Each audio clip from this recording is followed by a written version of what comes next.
President Donald Trump deployed 2,000 National Guardsmen to Los Angeles for riots that broke out after ICE officials started arresting those who are living in the U.S. illegally.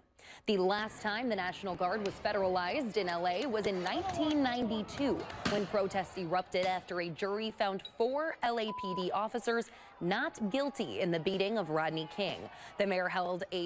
The mayor of the city held a press conference a couple hours ago, and she said the chaos is being caused by the administration. When you raid Home Depot and workplaces, when you tear parents and children apart, and when you run armored caravans through our streets, you cause fear and you cause panic. And Forward Latino, a national nonprofit here in Wisconsin, is condemning the administration for using the National Guard. We talked with the president of that organization a few hours ago, and he told us that they are frustrated. So we're seeing this huge operation that was done in a very militaristic fashion for effect, and in trying to provoke a crowd and trying to provoke a reaction, and they did.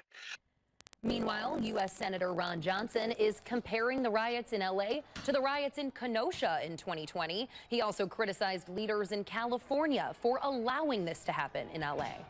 This is all about protecting law enforcement as they go about their very difficult and very dangerous job. So I completely support President Trump in doing this because he does not have a partner in Governor Newsom or the mayor.